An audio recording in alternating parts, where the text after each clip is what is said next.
Buenos días, muchachos. El día de hoy vamos a tener la segunda sesión de la clase de Estructura Socioeconómica de México.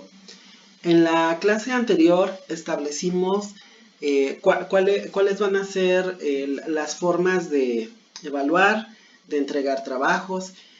Ustedes realizaron su examen diagnóstico y bueno, están empezando a trabajar en la plataforma Classroom.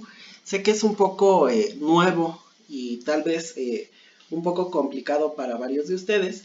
Sin embargo, conforme ustedes vayan explorando la plataforma y si pueden también ver algunos tutoriales en YouTube, les va a ayudar muchísimo. Pero bueno, retomando, el día de hoy vamos a tener nuestra sesión 2 de la materia.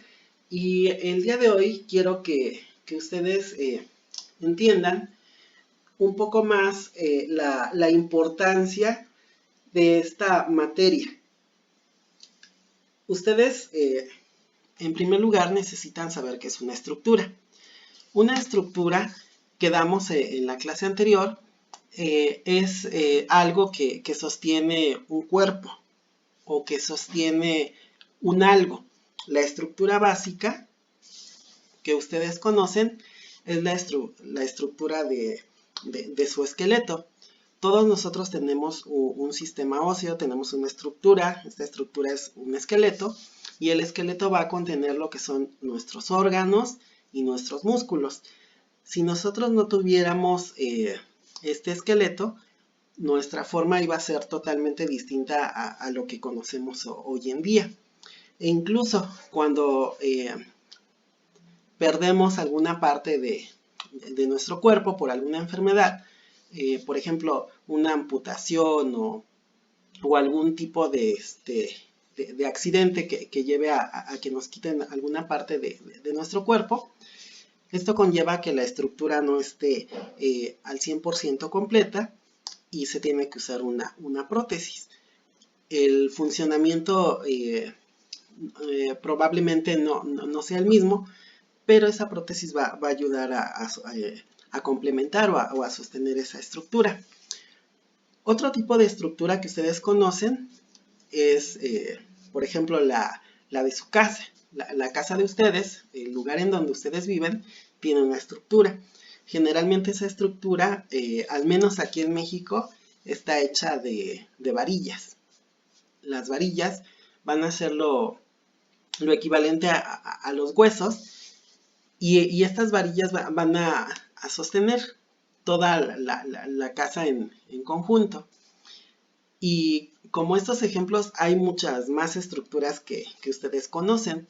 Tan solo basta, ¿no?, que salgan ustedes a la calle o que observen a su alrededor, van a encontrar diferentes tipos de estructura. La estructura que nosotros vamos a estudiar tiene que ver con algo parecido, por así decirlo. En esta siguiente imagen vemos la estructura socioeconómica de México. Este esquema que ustedes ven, que dice estructura, es lo que sostiene a nuestra sociedad, tal y como la conocemos y como la concebimos. Esta estructura va a ser lo equivalente a los huesos que sostienen a nuestra sociedad. Principalmente vamos a hablar sobre la estructura socioeconómica de México, pero va a ser inevitable el mencionar a otras estructuras económicas de otros países. En este esquema que ustedes están viendo, se muestra cómo está conformada nuestra estructura socioeconómica. Está dividida en tres partes. Una parte es la económica, otra es la política y otra es la social. Y de ahí se derivan otros subconjuntos, otras partes. A lo largo de este curso vamos a estudiar toda la composición de esta estructura. Pero antes de iniciar el estudio de esta estructura, conviene decirles que esta estructura nunca, más bien, no siempre ha sido la misma. Ha ido evolucionando, ha ido cambiando a través del tiempo.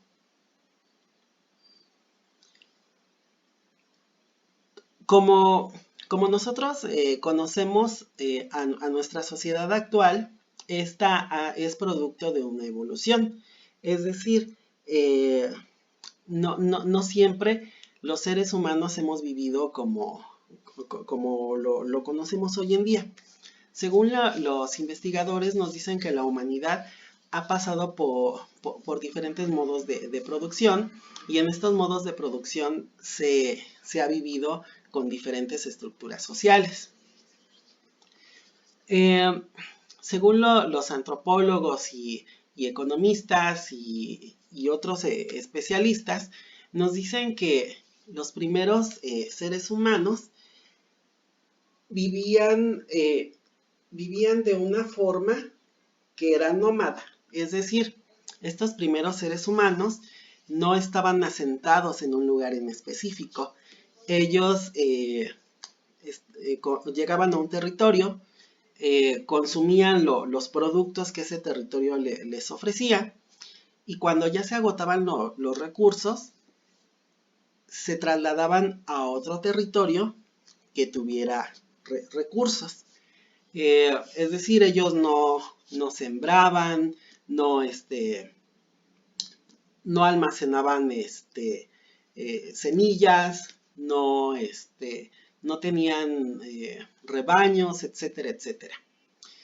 En esta primera sociedad en la que vivió el ser humano, aparte de que eran nómadas, es decir, que no permanecían siempre en un mismo lugar, constantemente se estaban moviendo, el trabajo era colectivo. Es decir, todos necesitaban de todos. Si, por ejemplo, vamos a poner un ejemplo. Nosotros somos un grupo y empezamos a tener hambre y queremos satisfacer esa necesidad. Pues si vamos a ir a colectar o a recolectar frutos, tenemos que ir todos juntos, todos tenemos que ir y tenemos que apoyarnos. ¿Por qué? Porque si nada más mandábamos a uno solo, lo más probable era que se iba a enfrentar a animales, a un sinfín de peligros, y esto ponía en amenaza su existencia. Por lo tanto, todos tenían que ir a recolectar frutos. Si iban a cazar un animal, todos tenían que cooperar e ir juntos para cazar a ese animal. Y esto ¿qué provocaba? Bueno, provocaba que no existiera ni propiedad privada ni clases sociales. ¿Por qué? Porque todos necesitaban de todos. Esta primera humanidad vivía en hordas, en clanes, en tribus. ¿Cómo funcionaban estos grupos sociales? Bueno, aparte de que eran nómadas, que tenían que hacer su trabajo colectivo, funcionaba a través de grupos. En estos grupos, el grupo le daba seguridad a cada uno de los individuos. Esto también provocaba que, al no existir propiedad privada, todo el grupo, todo el conjunto, podía, por ejemplo, existen cierto tipo de necesidades, entre ellas las necesidades sexuales. Entonces, una mujer se podía acostar con diferentes hombres y los hombres se podían acostar con diferentes mujeres y no era mal visto. ¿Por qué? Porque no existía la propiedad privada. Pero al darse este tipo de relaciones, que todo mundo se podía meter con todo mundo, esto conllevaba que nadie sabía de quién eran los hijos que las mujeres tenían. Y tampoco era mal visto. Una mujer tenía un hijo y ese hijo era hijo de todo el grupo. Y así se manejaban, ¿no? Ellos, les decía, tenían que cazar, tenían que pescar, tenían que recolectar, pero todo siempre lo tenían que hacer en grupo. y todo el mundo sabía quién era su mamá, porque a final de cuentas tenían esa noción de quién los había traído al mundo, pero no sabían quién era el papá, porque pues la mamá previamente pues se había acostado con más de un hombre, ¿no? De los que integraban esta horda, este clan o esta tribu. Y bueno, esto les remarco, no existía la propiedad privada. Todos dependían de todos necesitaban de todos. Si cazaban, tenían que ir a cazar todos y todos comían. Si recolectaban, tenían que ir todos y todos comían. Y así sucesivamente. Pero esta primer sociedad empezó a evolucionar. ¿Cómo empezó a evolucionar? Bueno, empezó a evolucionar gracias a que empezaron a conocer la agricultura. Se empezaron a dar cuenta que si ellos tiraban una semilla, la semilla brotaba y esa semilla daba un fruto y entonces ellos ya tenían la forma de no estarse trasladando a otros lugares, sino que ya podían ellos sembrar, producir sus alimentos y comerlos y ya no necesitaban irse a otro lugar.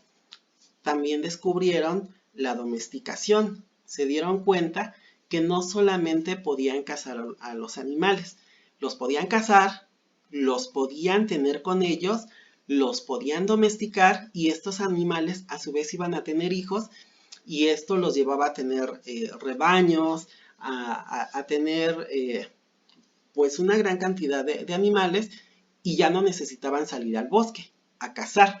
O probablemente sí lo podían hacer, pero ya tenían también animales seguros y podían echar mano de estos animales en cualquier temporada, ¿no? que ellos quisieran. Entonces la agricultura y la domesticación de animales les permite a ellos ya establecerse en ciertos lugares, en ya formar comunidades que ya no se están desplazando de un lugar a otro. Sin embargo, todavía no existía la propiedad privada.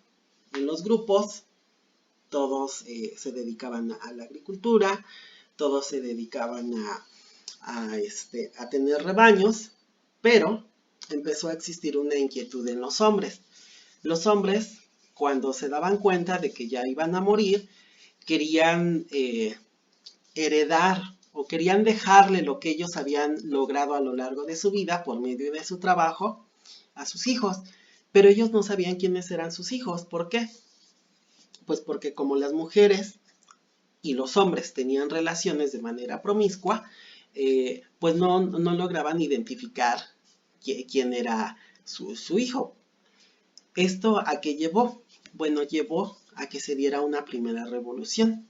Y esta primera revolución fue que se empezara a formar la familia como la conocemos o como la conocimos hace algún tiempo. ¿Qué hizo el hombre? Bueno, el hombre empezó a tomar a una mujer y ya no permitió que esta mujer tuviera relaciones sexuales con otros hombres del grupo. Decidió que esta mujer le iba a pertenecer únicamente a él. De esta forma él se iba a asegurar que los hijos que tuviera esa mujer iban a ser sus hijos. Y al saber que eran sus hijos, cuando este hombre muriera, ya sabía quién le iba a dejar la herencia como tal. Es como surge la familia o el modelo de familia que hemos conocido a lo largo del tiempo. El papá, la mamá y los hijos. Al formarse esta primera familia, se empieza a crear la propiedad privada y la propiedad privada va a llevar a que se dé un salto a otra estructura social que vamos a ver a continuación. La siguiente estructura social o el siguiente modo de producción va a ser el esclavismo.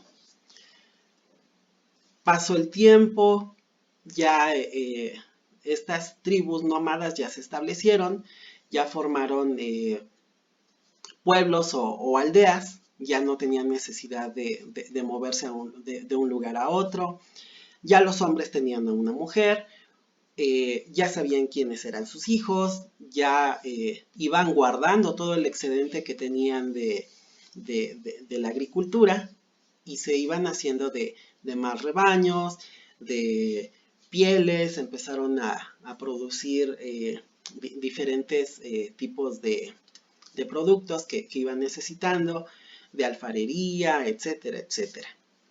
Se van formando aldeas y las aldeas van siendo prósperas, unas más que otras.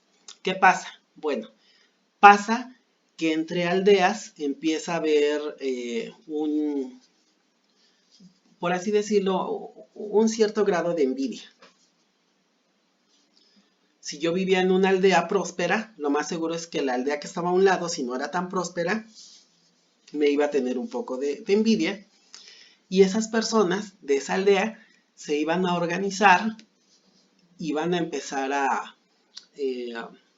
¿cómo decirlo? A planear, atacar a la aldea próspera, o también podría ser a una aldea débil, ¿no? Y estos hombres, al organizarse, decían, bueno, vamos a apropiarnos de lo que tiene esa aldea. Y se enfrentaban con los hombres de la otra aldea, es decir, empezaron a crear la guerra. Cuando cuando empezaban a luchar entre aldeas, siempre había una aldea ganadora. La aldea ganadora, ¿qué hacía? Al ganarle, obligaba a la aldea perdedora a, bueno, había varias opciones. Una era matar a todos los hombres y quedarse con las mujeres y con todas las propiedades y anexar ese territorio de la aldea a su aldea. O la otra era volver tanto a hombres como a mujeres sus esclavos. Y así se empezaron a formar pueblos que se dedicaban a la guerra, se dedicaban a estar en conflicto con otros pueblos. ¿Para qué? Para ganar propiamente esclavos, ganar territorio, ganar riquezas. Es así como surge el esclavismo. En el esclavismo se va a dar un cambio en cuanto a la estructura social. La base de esta sociedad van a ser los esclavos. Los esclavos van a ser los que van a tener que trabajar para sostener, en este caso, a quien está en la punta de esta estructura, que en este caso son los esclavistas, los amos. Y en medio van a estar personas que no son esclavos, pero tampoco tienen tanto poder como los esclavistas. En este caso van a ser los campesinos, los artesanos, los comerciantes y productores. Si ustedes recuerdan sus clases de historia, van a recordar que los pueblos que más desarrollaron el esclavismo fueron los romanos, los griegos. Incluso si ustedes ven películas hoy en día, van a ver que por ejemplo, estas películas donde hablan de los griegos o de los romanos, generalmente siempre la película gira en torno a la guerra. Está la película, la de Troya, la han de recordar, u otras películas, ¿no? que son también recientes, ¿no? La de Guerra de Titanes, algo así. Pero bueno, estos pueblos se vuelven esclavistas y ustedes ven en la diapositiva una nueva estructura social. Aquí ya se marca claramente la división de la sociedad. Ya hay propiedad privada y hay hombres que son libres y hay hombres que no son libres, que son esclavos, que mantienen a quien está en la punta de la pirámide.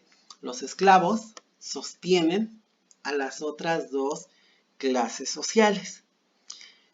Este tipo de sociedades prosperó durante un tiempo, pero nuevamente hubo una evolución en cuanto a la estructura de la sociedad. ¿Qué lleva a esta evolución? Bueno, resulta, les decía, que en los pueblos, en los romanos, los griegos fueron los que desarrollaron más el esclavismo, pero dentro del pueblo romano, que era o que fue la cultura más importante en su tiempo, surge una nueva religión. Esa religión es el cristianismo. Al surgir el cristianismo, se va a modificar toda esta estructura social. El cristianismo va a permitir que surja el feudalismo. El feudalismo es el siguiente salto que da la sociedad para transformar su estructura. Debemos hacer una pausa porque hemos estado hablando principalmente de sociedades occidentales, es decir, de los pueblos principalmente europeos. Sin embargo, en Asia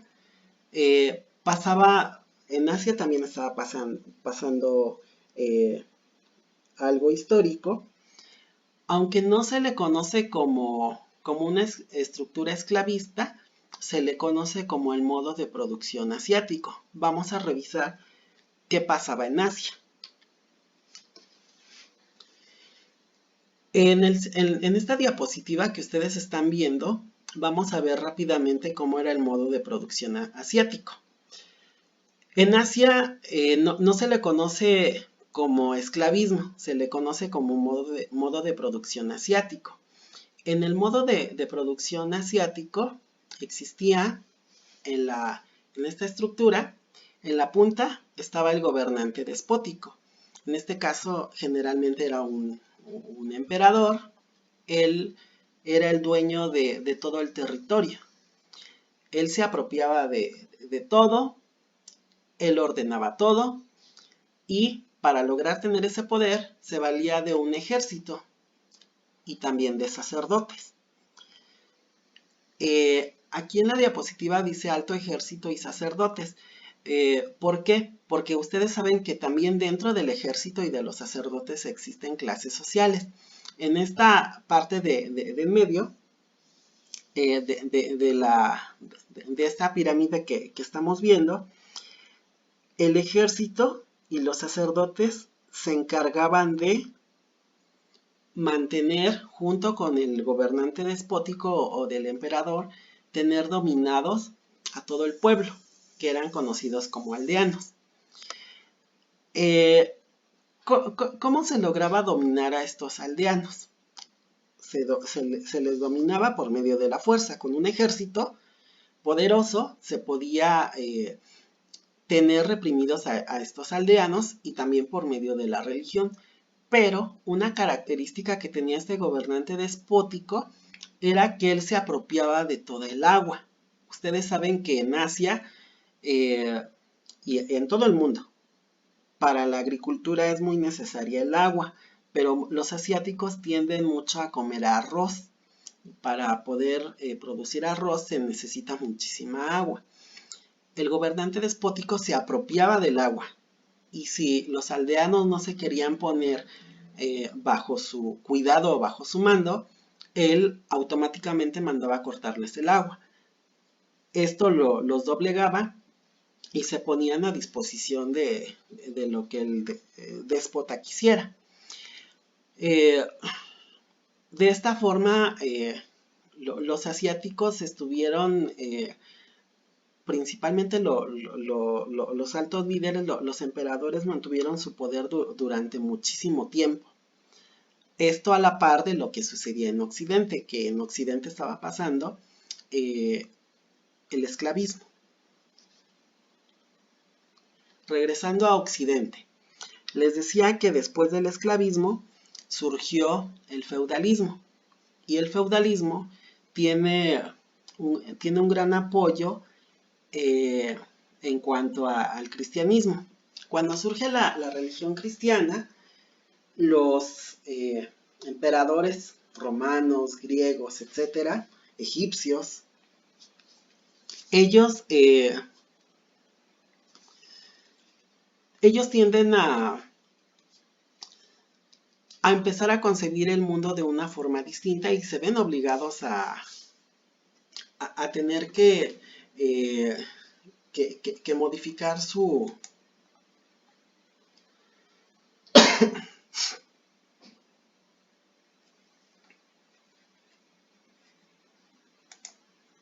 se ven obligados a modificar su forma de ver el mundo. El emperador ahora ya no se va a llamar emperador, ahora se va a llamar rey. Él va a justificar su poder diciendo que el Dios cristiano le autorizó a ser el rey y va igual a doblegar a toda la sociedad por medio del clero y de la nobleza. En el feudalismo es cuando empieza a prosperar mucho la religión católica, y ustedes saben que uno de los preceptos de los católicos es decir que todo lo que tú sufras en este mundo material se te va a recompensar en el mundo espiritual. Es por eso que mucha gente en el feudalismo veía la pobreza como una virtud. De hecho, hoy en día mucha gente todavía sigue teniendo esta idea de que ser pobre es agradable ante los ojos de Dios. Y esto se debe a todo este trabajo que ha hecho el clero, que no es más que otra cosa que los sacerdotes, el papa, los obispos, etcétera, que ellos van convenciendo a la gente de que ser pobre le agrada a Dios. Entonces ustedes van a ver que en esta pirámide, quien está a la cabeza, quien goza de todos los privilegios, no trabaja y vive una vida llena de lujos y muy fastuosa, en primer lugar va a ser el rey. A él lo va a apoyar la iglesia, el clero, con toda su estructura, principalmente el alto clero, que es el papa, los obispos, arzobispos, etcétera, etcétera, y la alta nobleza. La alta nobleza, pues, es los condes, los vizcondes, los marqueses, etcétera, etcétera. Después va a estar el bajo clero, que viene siendo el párroco, ¿no? de la iglesia, las monjas, etcétera, etcétera. Y la pequeña nobleza, que son gente que a lo mejor no es rica, pero tiene un buen negocio que le permite vivir de manera desahogada. Y los que van a sostener toda esta pirámide van a ser los siervos y los campesinos. Ya no van a existir esclavos. Ahora, aunque los siguen tratando como esclavos, pero ahora, como la religión cristiana dice que todos los hombres somos hijos de Dios y que todos somos iguales, estos esclavos pues ya van a tener su libertad. Y hoy en día, bueno, durante el feudalismo, ahora van a ser conocidos como los siervos y como los campesinos. Obviamente a estos siervos y campesinos se les va a dominar por medio de la fe y también por medio del ejército. El ejército es fundamental para proteger al que siempre está a la cabeza. En este caso es el rey. Seguramente ustedes recuerdan en lo que vieron en la primaria o en la secundaria que en el feudalismo algo que caracterizaba al feudalismo era que el rey mandaba hacer su castillo. Su castillo era una fortaleza muy lujosa y mandaba acercar toda la ciudad que comprendía su reinado. Es por eso que ustedes ven en los cuentos o en las películas que hablan de reyes y reinas, cómo existe un puente levadizo, ¿no? Generalmente este puente levadizo era para poderse proteger de otros enemigos. ¿Por qué? Porque ahí también seguía existiendo la guerra. Había otros reyes que ambicionaban lo que tenían los otros reinos y también eran muy dados a iniciar guerras. Pero a veces la forma de evitar estas guerras era por medio de matrimonios. Si yo era el rey de, supongamos, ¿no? de la colonia Tlazalpa, para que el rey de la colonia Ancón no me viniera a hacer algún tipo de guerra, yo mejor le ofrecía a ese rey que mi hija se casara con su hijo, así uníamos los dos reinos y nos evitábamos entrar en guerras o en conflictos. Y fue así como se fueron formando grandes reinos. Los grandes reinos a veces iban absorbiendo a los reinos pequeños, y esto llevó a que se formaran reinos muy poderosos y con muchos ingresos. En su momento, España fue un reino muy poderoso, la corona española, la corona inglesa, la corona francesa, etcétera, etcétera. Sin embargo, también hubo una evolución dentro de esta estructura económica del feudalismo. Dentro de esta estructura, lo que llevó a que se transformara fue que afuera de estos reinos empezaron a vivir gente que no pertenecía a ese reino. Esa gente ponía sus propiedades a las afueras del reino y a esas propiedades se les llamaba burgos. Y dentro de esos burgos o dentro de esas casas vivían los burgueses. ¿Quiénes eran los burgueses? Bueno, era gente disidente o era gente que no vivía dentro del reino, que se ponía a las afueras de los reinos y empezaban a producir mercancías o materiales que no se encontraban dentro del reino. La gente de los reinos se empezaron a interesar en lo que vendían estos burgueses, salían del reino e iban a ver qué productos ofertaban. ¿Por qué? ¿Por qué salían? Porque dentro del reino o del feudo, supongamos, solamente había un panadero, solamente había un sastre, solamente había un peluquero. Es decir, no había mucha oferta. Si yo quería comprar un pan, pues nada más había un panadero. No había opción de decir, es que no me gusta cómo él elabora el pan, quiero otro tipo de pan. No, en este feudo solamente hay un panadero. Oye, que quiero un vestido diferente. Solamente hay un sastre y te ajustas a lo que el sastre haga en este feudo. Y así sucesivamente de cada, había solamente una persona que producía cada uno de los productos. Entonces la gente, en este caso los siervos, los campesinos e incluso la misma nobleza empezaba a visitar a estos habitantes de los burgos, empezaba a visitar a los burgueses y se daba cuenta de que ellos ofrecían otro tipo de productos muy diferentes y les empezaron a comprar productos. ¿Por qué? Porque a lo mejor si yo salía del feudo, encontraba con el burgués no sé, una vestimenta que era diferente a la que se vendía dentro del feudo. O encontraba un sinfín de cosas, ¿no? Que no se me ofrecían o no se me proporcionaban dentro del feudo. Esto fue llevando a que los burgueses empezaran a acumular riqueza y poder. Llegó un momento en el que los burgueses llegaron a tener más dinero que los propios reyes.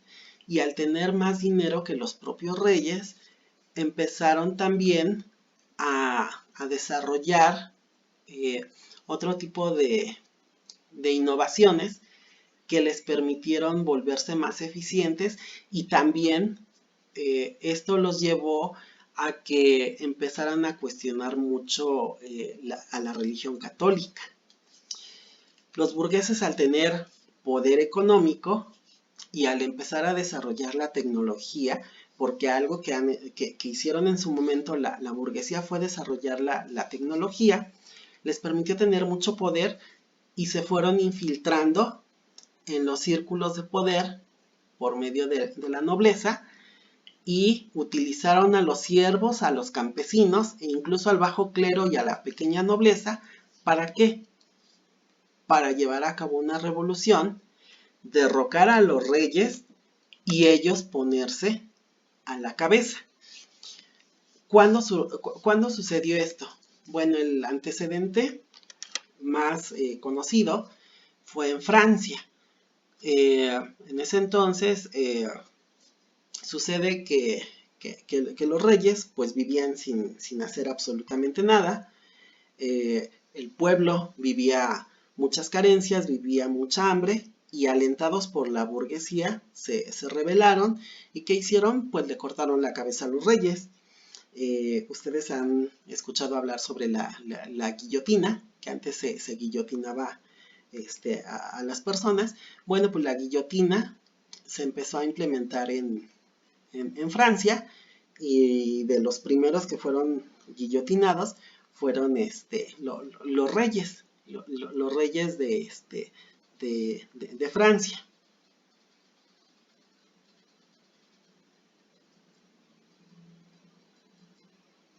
Y bueno, con esto da paso a la siguiente estructura económica, que es la que conocemos hoy en día, que es la estructura económica del capitalismo. En el capitalismo, igual que en las estructuras anteriores, va a haber clases sociales. En esta imagen que ustedes ven en la diapositiva, vemos que en la cima de la pirámide están las clases altas, que es la alta burguesía. ¿Quiénes son los burgueses? Pues son los capitalistas que empezaron a adquirir mucho poder durante la burguesía y ellos hoy en día pues son los industriales más importantes, los comerciantes más importantes y los banqueros y parte de la nobleza tradicional. Para poder pertenecer a la burguesía se necesita ser dueña de los medios de producción. Es decir, yo necesito ser dueño de una fábrica muy fuerte o muy poderosa, necesito ser dueño de tierras o necesito ser dueño de locales comerciales donde se oferten mercancías. Posteriormente, hay obviamente los banqueros, ¿no? Los que trabajan el dinero y obtienen grandes intereses. Y también está la nobleza. La nobleza es generalmente gente que obtiene su dinero y su poder por medio de cosas que fue heredando o que fue robando a lo largo de la historia. Posteriormente está la clase media.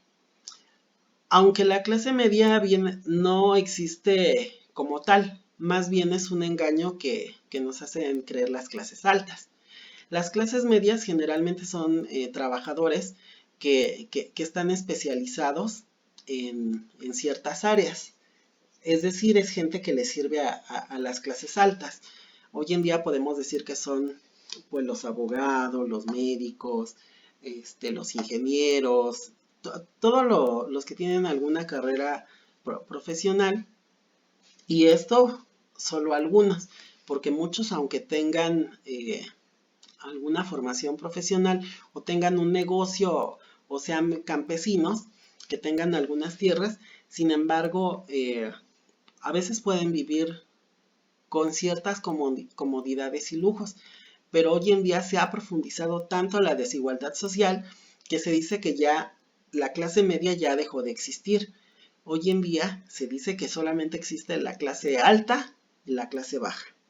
La clase baja, ¿quiénes van a ser? Pues el proletariado. ¿Y quién es el proletariado? Pues los trabajadores. Todos los que trabajan en las fábricas, todos los que trabajan en las industrias, los pequeños campesinos que prácticamente siembran para subsistir y a lo mejor para malvender su producto, los jornaleros, los marginados sociales, etc. Hoy en día, sin temor a equivocarnos, podemos decir que es muy poca la gente que pertenece a la clase alta y el resto somos clase baja. Creo que ustedes son testigos porque yo puedo ser profesor, pero aún así el hecho de que yo sea profesor no significa que yo sea de la clase media. ¿Por qué? Porque igual y gano un sueldo muy pobre. O puedo tener a lo mejor mi tienda, ¿no? Puedo tener una tienda de abarrotes y sigo siendo pobre, ¿no? Porque a lo mejor mi tienda solamente me ayuda a medio subsistir. Entonces, esta estructura es en la que vivimos hoy en día y es la que nosotros vamos a estudiar en este curso. Es importante que ustedes tomen conciencia de cómo funciona la estructura socioeconómica y política de México. ¿Por qué? Porque en la medida en la que ustedes tengan esa capacidad de entender cómo funciona, se van a dar cuenta de que la realidad que estamos viviendo se puede transformar. Si ustedes no conocen esta estructura, es lo equivalente a... ¿Cómo ponerles el ejemplo? Supongamos, es como si ustedes usaran un velo. Ustedes, por medio del velo, van a ver todo su entorno, todo lo que los rodea, lo van a ver no de forma clara, lo van a ver a través de un velo. Pero si a ustedes les quitan ese velo, van a poder ver todo de manera nítida y clara. Así pasa si ustedes llegan a entender cómo funciona la estructura socioeconómica de México. Y esto a su vez los va a llevar a entender cómo funciona la estructura socioeconómica de todo el mundo. A lo largo del curso vamos a ver todos estos conceptos que forman la estructura. Vamos a ver del lado de la estructura económica qué son las fuerzas productivas, las relaciones de producción, los medios de producción, la distribución del trabajo, la fuerza del trabajo, la distribución de la riqueza y ya vimos el modo de producción. Y lo mismo para la política y para la social. Muchas de las cosas que les acontecen en su cotidianidad tienen que ver con la estructura socioeconómica de México. Ustedes están inmersos dentro de esta estructura. ¿Por qué? Desde que ustedes nacen hasta que lleguen a morir, van a estar utilizando dinero, van a estar inmersos en la política y van a vivir dentro de una sociedad. Probablemente muchos de ustedes dicen, no, es que a mí no me interesa. Aunque no te interese, aunque tú pienses que no te afecte, pero estás inmerso dentro de esta estructura. Y para no vivir engañados, para no ser ignorantes y para no ser manipulados, vale la pena aprender cada uno de estos conceptos, entender cómo se conforma esta estructura, cómo funciona, y esto indudablemente nos va a llevar a poder tener alternativas para un cambio social. Hoy en día estamos viviendo en el capitalismo.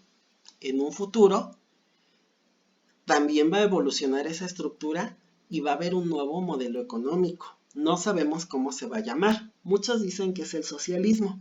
Sin embargo, ya vimos que el socialismo cuando se implementó no fue del todo funcional, duró muy poco tiempo y el que sigue hoy en día desarrollándose y cada vez es más voraz, cada vez es más agresivo, es el capitalismo.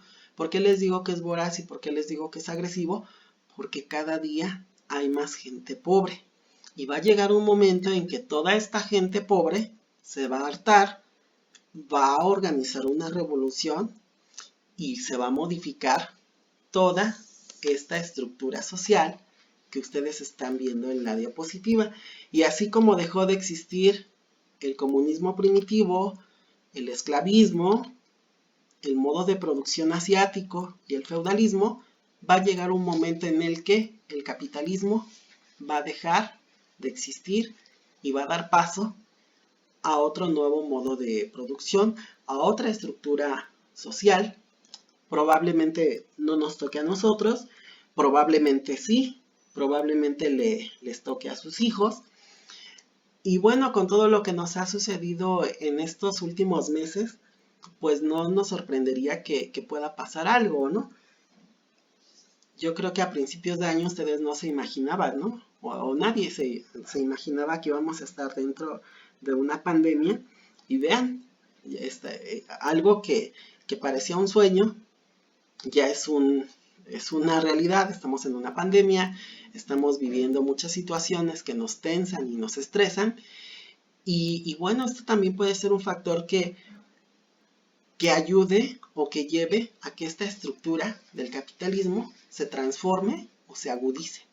Pero eso lo vamos a ver en las siguientes clases.